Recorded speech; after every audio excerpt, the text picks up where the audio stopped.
Olá, seja bem-vindo a mais uma aula do nosso módulo 3. A gente está falando sobre dicas e técnicas, boas práticas de instalação. Esse módulo é um módulo sobre instalador. E na aula de hoje eu vou falar um pouco sobre os condutores elétricos, os cabos e os fios elétricos utilizados em sistemas fotovoltaicos. Você sabia que existe um fio específico, um tipo de condutor específico para sistemas fotovoltaicos? Pois é, a gente vai falar um pouquinho sobre ele na aula de hoje. E num sistema de longa vida útil, como eu sempre falo, os sistemas fotovoltaicos são para uma longa vida útil, para durar acima de 20 anos, e então numa instalação de tão longo prazo, é importante que todos os componentes, todos os elementos sejam de boa qualidade, e os condutores não poderiam deixar de ser diferentes por causa disso. Então vamos lá, vamos para a apresentação na aula de hoje. Aqui é a nossa quinta aula do módulo 3, aula 3.5, cabeamento e infraestrutura. Então a gente começa falando sobre o cabeamento em uma instalação elétrica, E o principal elemento, da fiação do cabeamento é o cobre. O objetivo de todo condutor elétrico é conduzir bem a corrente elétrica. E o elemento que se destina a esse fim, o elemento principal é o cobre. E ele é um elemento caro por natureza. Não ser encontrado com tanta fartura na natureza, o seu valor é um pouco elevado. E aí toda a filosofia de proteção elétrica em uma instalação, um circuito, ela visa proteger o cabo, visa proteger os condutores. Então, os disjuntores de uma instalação elétrica, os fusíveis, todos eles visam proteger os condutores. A vida útil do cabo, ela está ligada à exposição a intempéries, ao tempo. Então, raio ultravioleta, radiação ultravioleta do sol, calor, água, umidade, tudo isso aí vai fazendo a degradação do material externo ao cabo. Temperatura em regime contínuo, Então, assim, a gente sabe que os condutores, ao ser percorrido por corrente, eles vão aquecer. Então, a temperatura vai elevar e essa temperatura mais alta também vai danificar a isolação. Nível de tensão elétrica. A tensão elétrica, ela submete o isolante a um estresse do campo elétrico. E tração mecânica, que é realmente você puxar, você esticar demais o condutor, ele pode romper o isolante. E aí sempre a vida útil do cabo, sempre a degradação do cabo, ela está ligada principalmente à camada externa, à capa, ao isolamento. O cobre, a substância cobre, ela não se deteriora com o tempo, ela se mantém. O problema é que a capa, o isolamento do fio é que vai se danificando, se degradando, vai envelhecendo. Os cabos fotovoltaicos, eles ficam expostos aos limites de temperatura, tensão elétrica e intempéries. Ou seja, são cabos feitos para ficar expostos ao tempo, são cabos feitos para ficar submetidos a uma tensão próxima do seu limite, uma corrente próxima do seu limite, ou seja, são cabos mais robustos, eles suportam melhor esses limites aí de operação. Um cabo elétrico, ele é formado por alma condutora, que é o condutor em si, é a parte onde a corrente elétrica ela circula, o material isolante, que serve para ele não entrar em contato com outros elementos estranhos ao circuito, ou para você não ter uma fuga de corrente, para você não ter um choque elétrico, para você não ter um curto-circuito com outro elemento estranho ao circuito, e para fazer um revestimento exterior que serve como proteção contra intempéries, proteção mecânica, contra a danificação do isolamento. Então você vê aí nessa imagem que o condutor, essa parte do meio aqui, que pode ser um condutor de fio rígido ou flexível, composto por vários condutores. E aqui a gente tem então um bipolar, né? Você tem dois polos, aqui um polo só, esse aqui também. Aqui a gente tem a isolação aqui em verde, nesse caso aqui eu tenho uma dupla isolação, o isolante principal é aqui e a capa é um revestimento exterior, revestimento protetor externo, aqui também. Então o isolante, nesse caso aqui é o azul, aqui o branco e esse preto em volta é o revestimento para um cabo multipolar. Beleza? Continuando aí com nossos cabos elétricos, a gente tem uma definição para a alma condutora, né, que é para a parte interna, onde circula a corrente elétrica, e que ela pode ser formada por um fio rígido, como eu mostrei na figura anterior, ou um condutor flexível, como aparece aqui, ó, né, condutores flexíveis, né, nesse cabo multipolar, e aqui condutores flexíveis aqui nesse cabo unipolar. Então esse aqui é o unipolar, parece aqui um multipolar ao lado. Ainda sobre cabos elétricos, a parte de material isolante, né, que é o que determina a aplicação, aonde esse cabo vai ser utilizado, pois define qual nível de tensão ele pode ser submetido e em que equipamentos, em que instalações, em que ambientes ele pode ser utilizado. Então, por exemplo, o isolante em PVC, que é o mais barato e é o mais comum, ele suporta até 70 graus Celsius. Ele suporta uma temperatura, né, na superfície do cobre de até 70 graus Celsius. É esse que aparece na primeira imagem, aí, todos eles são de isolamento em PVC. Então, a gente vai falar aqui só de condutores de cobre, são os mais comuns, tá? Então, sempre há uma condutora de cobre. Poderia ser alumínio também, mas não é tão utilizado em instalações elétricas de pequeno porte, assim, residenciais, prediais. E aqui, então, eu estou falando agora do isolamento, essa camada exterior aqui, a camada que faz com que a corrente elétrica ou o nível de tensão do condutor ele não entre em contato com outro objeto aqui externo ao fio. Esse isolante também pode ser de XLPE, que ele já suporta uma temperatura maior, ele é um pouco mais caro, tá? E ele também consegue trabalhar em regimes mais de temperatura mais alta, ou o condutor de EPR, que também suporta 90 graus Celsius. Tá? São os três principais tipos de isolamento aí. O revestimento externo do cabo, né, ele serve para proteger o material isolante. Então, nesse caso aqui dessa figura, a gente tem aqui o isolamento entre os polos, esse vermelho, amarelo e azul aqui. Eu tenho um isolamento aqui do cabo, esse preto. Depois eu tenho esse revestimento externo aqui, que é o que faz reforço mecânico e protege ele contra intempéries. Está indicado aí pela seta. E alguns cabos apresentam essa malha de terra aí para promover uma blindagem, tá, contra ruídos, uma blindagem contra até mesmo de proteção elétrica, tá, para que caso haja algum tipo de falha no isolamento, ele entre em contato diretamente com terra aqui e feche um curto, então já seja identificado imediatamente. Então, essa blindagem aí, ela é opcional, ela tem em alguns circuitos aí mais estratégicos.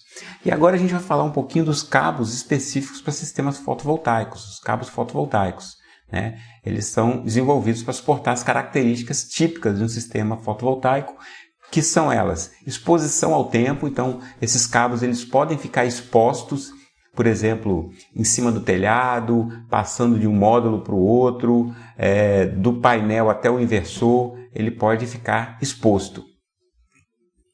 Os níveis de tensão que ele trabalha são tensões contínuas, tá? Em baixa tensão até 1000 volts de corrente contínua.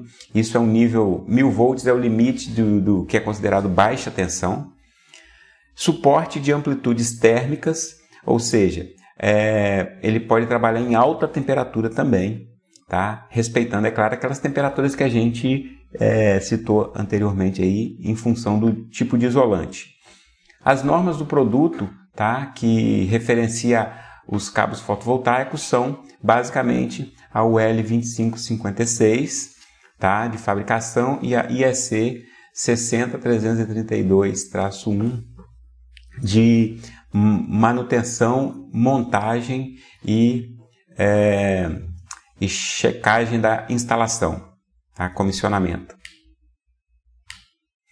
No caso do Brasil, né, a gente tem aí a NBR 5410, é a normativa que rege as instalações elétricas de baixa tensão, e ela define alguns itens importantes que precisam ser observados com relação aos cabos. Então ela fala, por exemplo, a respeito de cores bem definidas, né, para os condutores, que tem que uma instalação organizada e uma instalação de acordo com a norma, ela tem o neutro da corrente alternada na tonalidade azul claro, e o verde, e o PE, né, que é o condutor que é ligado ao aterramento, condutor de proteção elétrica, o PE, ele tem a cor verde ou verde-amarelo. A NBR 5410 também fala com relação à ocupação dos eletrodutos, a área livre, né? Então você tem que ter, para um eletroduto que tem apenas um condutor, você pode ocupar ele até 53% da área, ou seja, a seção desse condutor ela pode corresponder a 53% da área interna do eletroduto.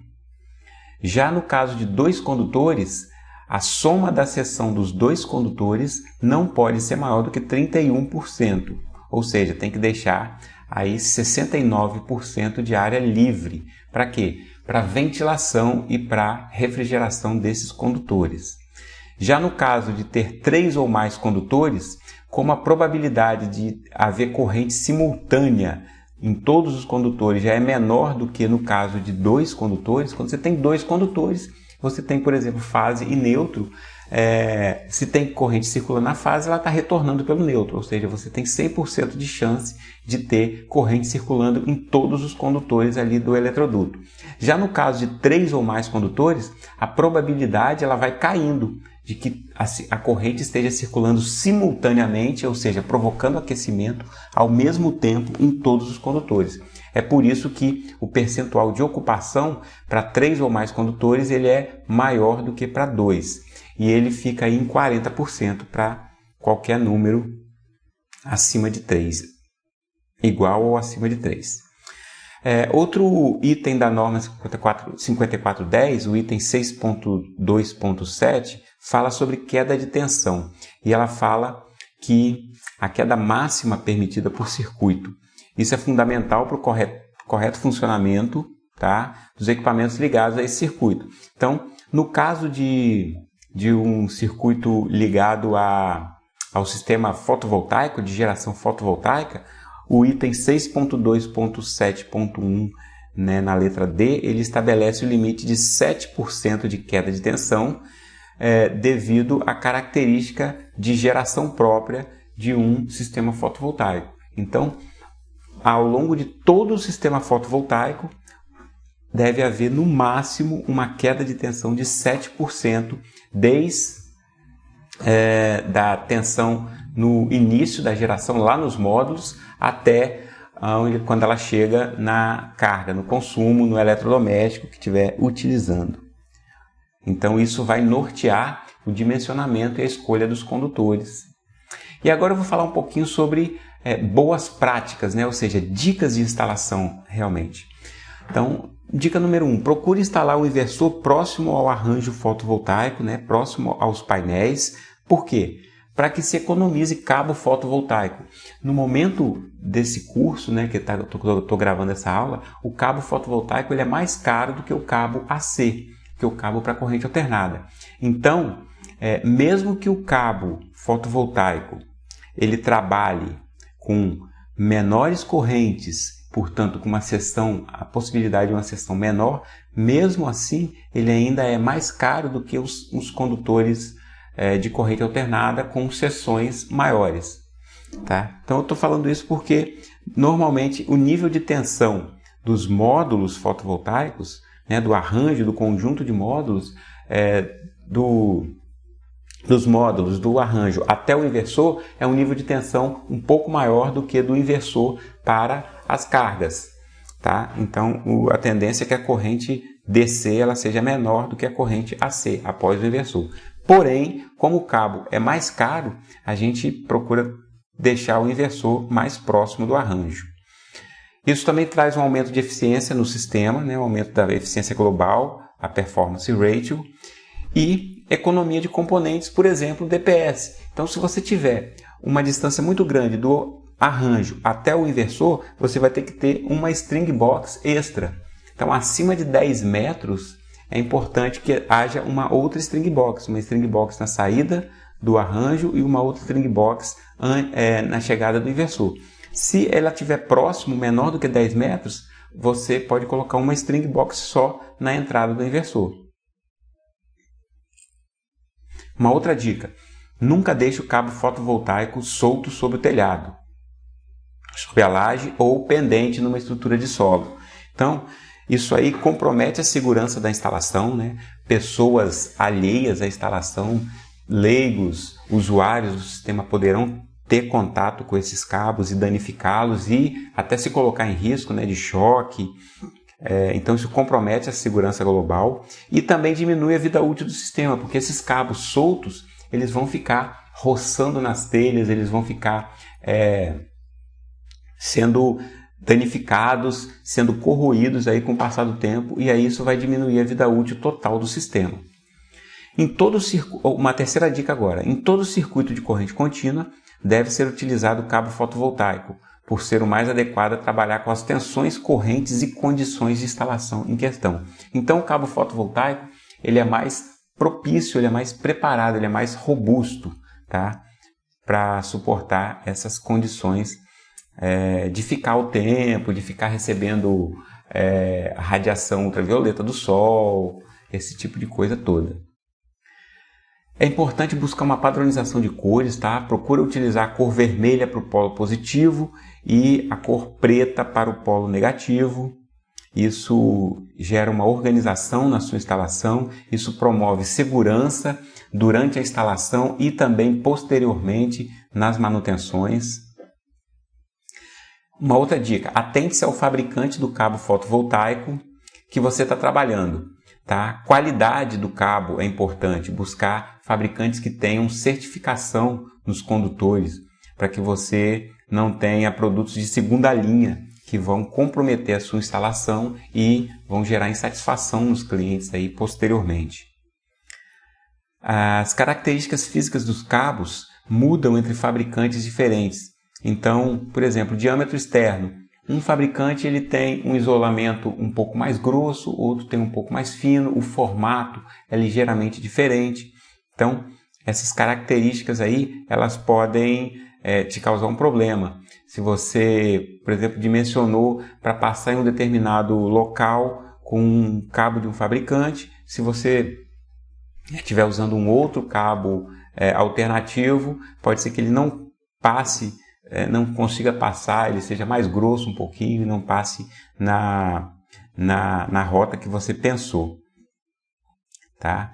E uma outra dica, né, a sexta dica, é observar o item 6.2.10.2 da NBR 5410, que fala o seguinte: admite que os condutos fechados, né, os eletrodutos, contenham condutores de mais de um circuito somente nos seguintes casos: quando todas as 4 condições a seguir forem atendidas. E essas condições são: se os circuitos pertencerem à mesma instalação, isso é, originarem do mesmo dispositivo geral de manobra e proteção. Então, quando você tem um circuito que pertence à rede da sua instalação elétrica e um outro circuito que pertence a uma outra instalação elétrica de uma residência vizinha ou talvez da concessionária, eles não podem passar no mesmo eletroduto. Se todos forem da sua instalação elétrica, ok. Se as seções nominais dos condutores de fase estiverem contidas dentro de um intervalo de 3 valores normalizados. Então, por exemplo, valores normalizados que nós temos: 1,5, 2,5 e 4 milímetros. São os 3 em sequência. Você não pode ter, por exemplo, um condutor de 1,5 e um condutor de 6 milímetros. Tá? Isso aí não é possível. Então, eles têm que estar dentro de intervalo de 3 valores sucessivos. Se todos os condutores tiverem a mesma temperatura máxima para serviço contínuo, ou seja, se todos forem de PVC, vão ter a mesma temperatura, 70 graus. Se todos forem de EPE, vão ter 90 graus. Agora, se eu tiver um de PVC e um de EPE, eles não podem estar no mesmo eletroduto. E se todos os condutores forem isolados para a mais alta tensão nominal presente. Então, por exemplo, se a tensão nominal presente entre os condutores, vamos supor, de 2 instalações aí, de 2 fases, forem aqui, como no meu estado aqui, 220 volts. Se todos os condutores forem superiores a 220 volts de instalação, ok, podem estar no mesmo eletroduto. No caso de circuitos de força, de comando ou sinalização que pertençam ao mesmo equipamento. Tá? Então, o circuito de força de um motor e o circuito de comando de um motor, eles podem estar, se for do mesmo motor, podem estar no mesmo eletroduto também. E aí, a conclusão desse item aí importante é que não se podem colocar cabos de corrente alternada, tá, em conjunto com cabos de corrente contínua no mesmo eletroduto. Tem que haver uma infraestrutura dedicada para cada um dos diferentes tipos de tensão do sistema.